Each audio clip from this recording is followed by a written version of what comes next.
Let's take you live to the Press Club. Here's the Prime Minister being introduced by Tom Collins. President of the club, Chief Election Analyst and anchor at Sky News. Our guest today is the Prime Minister Anthony Albanese.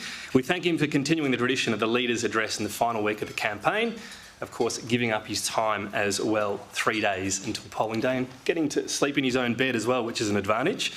Now, I know politicians really and truly do not pay attention to opinion polls, so I thought an update might help. You were behind, you're now in front, but it's close. We know politicians do have a sense of their place in history, so come Saturday we will have either the first time a government has been turfed out after one term since 1931, or the first Labor Prime Minister to win a second term since Bob Hawke. No pressure. Please welcome the Prime Minister, Anthony Albanese.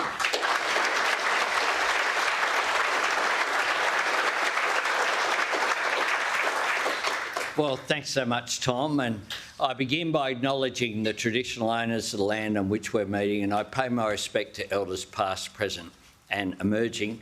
I also want to acknowledge all my ministerial colleagues who are here today and thank them for being here to provide support, but most importantly as well, thank you for the support and for being part of our team over the last 3 years. On the Wednesday before the last election, I stood at this very podium and I said it was my ambition to lead a government that honours the values of the Australian people, that repays hard work, that nourishes aspiration and creates opportunity. A government driven by strong and clear principles, no one held back and no one left behind. Through everything the world has thrown at Australia over the last 3 years, for all the challenges our nation has faced, our government has held true to those enduring Australian values of fairness, aspiration and opportunity. We have worked each and every day to repay the trust that the Australian people placed in us, to turn promises into progress, to secure Australia's place in our region, restore our standing in the world and strengthen our economy and society here at home, to deliver on our commitments and build beyond them, strengthening Medicare, backing fair wages and good jobs and investing in education and skills, so that in a changing global economy, no Australian is held back, and delivering real, practical and ongoing help with the cost of living, so that in times of global uncertainty, no Australian is left behind. Taking action to help people here and now while building for the long term. It has been less than 3 years since Australians voted out the Morrison government.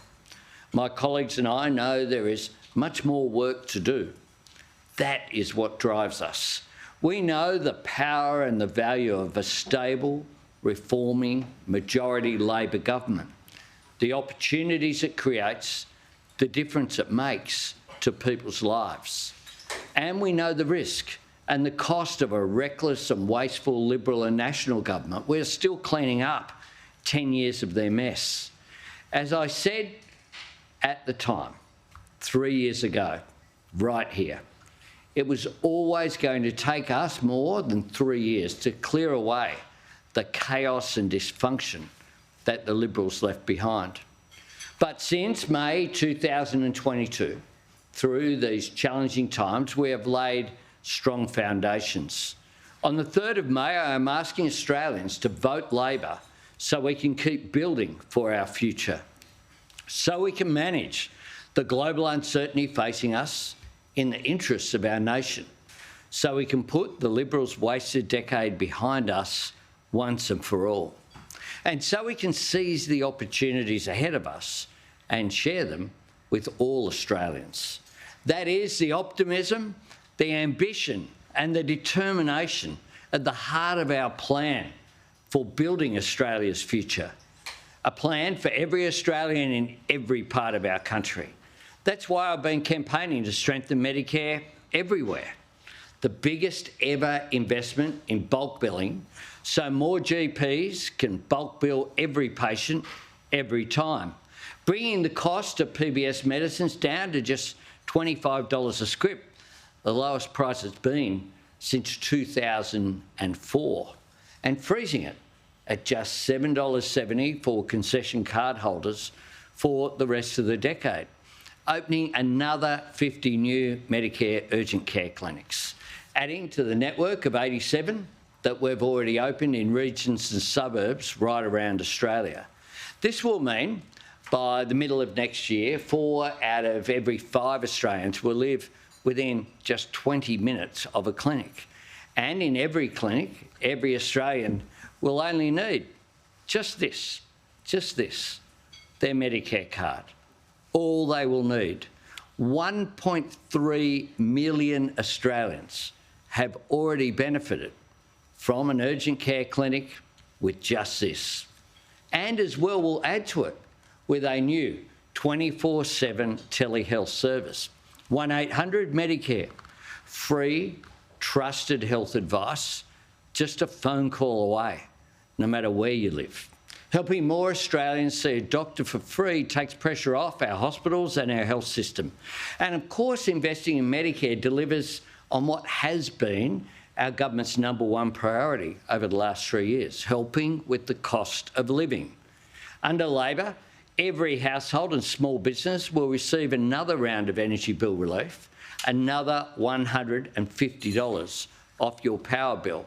And all 14 million taxpayers will get not 1 but 2 more tax cuts next year and the year after.